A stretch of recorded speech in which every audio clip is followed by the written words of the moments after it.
Hey guys! I was rewatching the Thank You for Not Morphing, and I noticed some stuff that I never picked up on before, and I think it paints a completely different picture of Victor, so I thought, why not make that one our next theory video? So without further ado, let's get into it.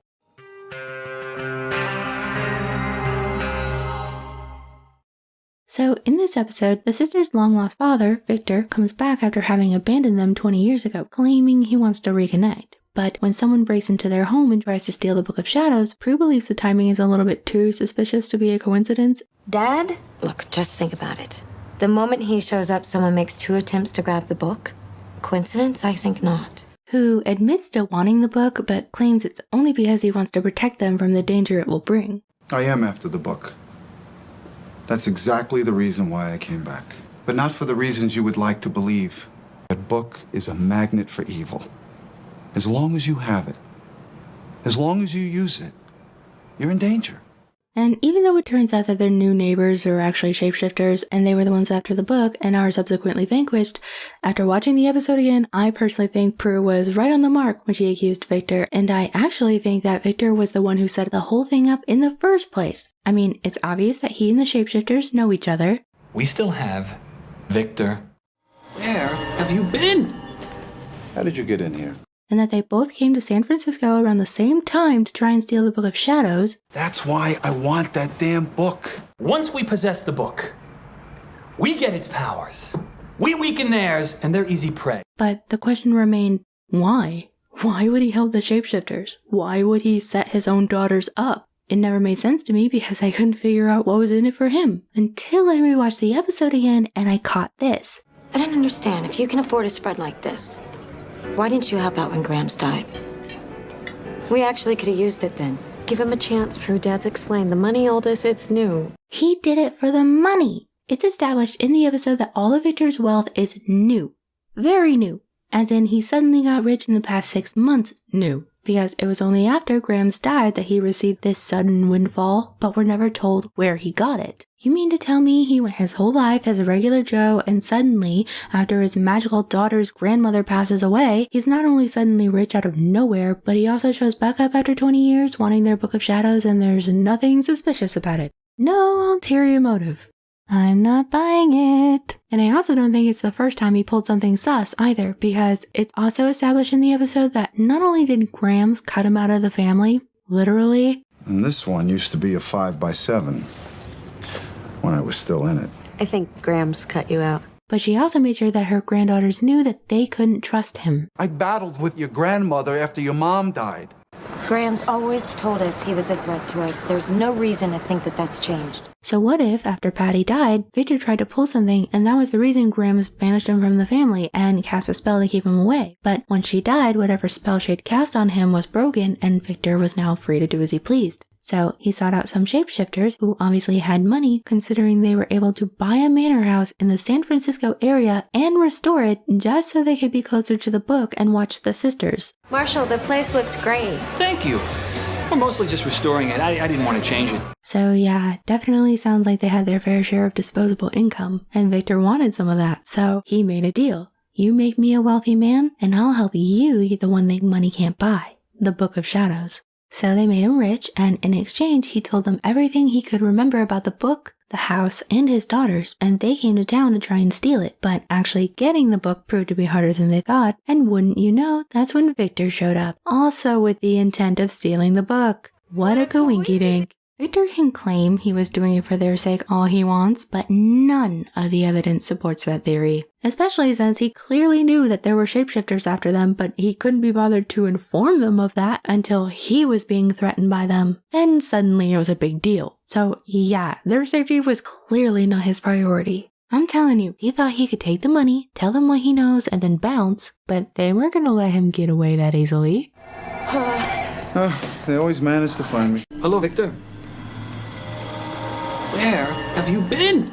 He wanted that book to uphold his end of the deal that he made with the shapeshifters, but his attempt to charm the sisters out of it failed miserably. And after Cinda, Marshall, and Fritz made it very clear that they were going to kill him if they didn't get the book, he realized the only way out of the mess he had made was to get the sisters to clean it up for him. And once Victor no longer had to worry about the shapeshifters coming to collect on their end of the deal, he once again abandoned his daughters the first chance he got. He's not coming. Girls, something's come up. I had to leave town. Can't make dinner. Probably best if we let the dust settle anyway. Doesn't really make sense from the perspective of a man who's claiming to want to rebuild his relationship with his estranged daughters, right? But if he was a man that had made a deal with the devil, so to speak, then I feel like that makes a lot of Victor's actions make a lot more sense. I feel like there were a lot of little nuanced pieces of information sprinkled throughout the episode that sounded just like random tidbits at first, but when you really stop to consider them, I think the episode was cleverly designed to give us all the pieces of the puzzle. It was just a matter of putting them together in order to see the bigger picture, what Victor was really up to. Like in the very beginning, when the sisters are at the housewarming party. We see that the sisters don't really know their new neighbors too well, and yet they somehow already knew that the sisters had known the previous owners. I didn't want to change it, too much. You guys knew the old owners, didn't you? Oh, we basically grew up with their kids who probably know the house better than you guys. But when you think about how Victor spends the entire episode constantly going on about all the things he remembers from the sisters' childhoods, that sounds a lot more like something Victor would mention, not the sisters, right? And remember how Marshall said that he didn't know what sort of people Victor was used to dealing with? I don't know the kind of people you're used to dealing with, but I'd lay serious coin that they aren't willing to rip you into 1,000 pieces. Which at first glance just sounds like your basic threat. But if he meant dealing with in the literal sense, as in we made a deal, then that entire line is more suggestive than it first appears. Then there's Phoebe's premonition. When she meets Victor for the first time at the hotel, she has a premonition of him taking the book. Later on, after Victor decides to betray the shapeshifters, that's when Phoebe has an extended version of the premonition and realizes that Cinda, Marshall, and Fritz are shapeshifters. But we've seen that Phoebe's premonitions can be influenced by the people and intentions around her, so I personally believe that the initial premonition was 100% accurate. Phoebe saw Victor himself stealing the book. And I just noticed this, but if you watch the premonition sequence very carefully, you can actually see the hand that is handing the book to the shapeshifters, and it is not only very obviously a man's hand, but it also looks just like Victor's, down to the fingernails, as evidenced by the fact that the shapeshifter taking the book, Marshall, is currently using Victor's form. So it pretty much confirms who was giving Marshall the book in that premonition. Victor. But then Phoebe mentioned to him that her power can also show things that you'd rather not know. Considered one of the more desirable powers. Unless you see things you don't desire. And I think he is absolutely smart enough to realize the subtext there, which is, I saw you doing something. And I think that's exactly how he took it too, because look at his body language after that. He breaks eye contact and you can practically see the wheels turning in his head, like, how do I get myself out of this? And the combination of knowing that the shapeshifters clearly weren't going to let it go, and that Phoebe's power had likely already given him away anyway, I think Victor realized the only way out was to get rid of them. His intentions changed, and I think the premonition changed with it. I think originally Victor was absolutely going to steal the book and give it to them, and that's what Phoebe saw. And when he decided to sell the shapeshifters out instead of giving them the book, notice how he made sure to make physical contact with Phoebe, probably in hopes that she would have another premonition and realize they were shapeshifters without him having to admit he already knew. I mean, he even acknowledged that he knew how to manipulate her. There is, however, one sister I can reach.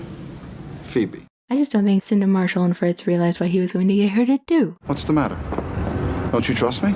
And I definitely think that the moment he realized Phoebe knew exactly what he was up to was the moment he started planning to screw them over. Because notice, that protection ring he had, Prue recognized it all the way back from childhood. I think I've seen a ring similar to this before. And we know that he left the family 20 years ago. So that means for over 20 years he has kept a vice grip on this ring, to the point of having said that he wouldn't feel right without the ring. He'd need a week. And I wouldn't feel right without it. It's a family heirloom. But one telekinetic toss into a doorframe and it goes flying off and he forgets to take it with him, especially with these three lurking around? I don't buy it, especially since the ring was found in the area between the dining room and the front hall. And we see that Victor wears the ring on his left hand and is wearing it on his left hand that night. But if you look at the trajectory of which Victor was thrown, it doesn't make sense for the ring to have landed there. Prue was standing here, Victor was standing here, and the trajectory sent him flying this way. And since the ring was on his left hand, if it fell off at all, it should have gone flying off into either the conservatory or the sitting room. There is just no way it should have flown right and landed in the dining area. And I'm sure you guys already get it, but just for a visual reference, this is my rose ring. You might have seen it here and there on the channel or on Insta. Feel free to follow me there if you want. And like Victor, I wear this ring on my left hand. And if, like Victor, I were to go flying straight back into a door frame and my ring fell off, my ring would either fall off in the hall in front of me as I flew backward, or go flying off into my room on the left when I hit the door frame. It would not go flying right, and neither would Victor's. So even though we can see that he's no longer wearing the ring when he goes to get back up, we know that the chances of it having flown right into the dining room where it was found are next to impossible. So what I think happened is that he slipped it off before he got back up and planted it in the other room as he left the house, which he definitely had the opportunity to do because the sisters were still in the parlor when he left. And with the way the house is designed, their view of Victor and what he did after he left the room would have been blocked. So he easily could have just thrown the ring behind him for the sisters to find later, and I think that is exactly what happened. I think he knew exactly what he was doing and never actually intended to sacrifice himself for them. I said I came back to protect you. Now there's only one way to do it. Kill us both. You're bluffing. Am I? In fact, he inadvertently kind of gives this away at the end when he says that he was a little worried there for a minute. For a moment there, I wasn't sure what you would do. Which would mean that he knew that there was a method to save him lying around, and he was counting on the sisters to make sure he had it in time, which makes it sound like he purposefully planted a safeguard for himself by intentionally leaving the ring behind.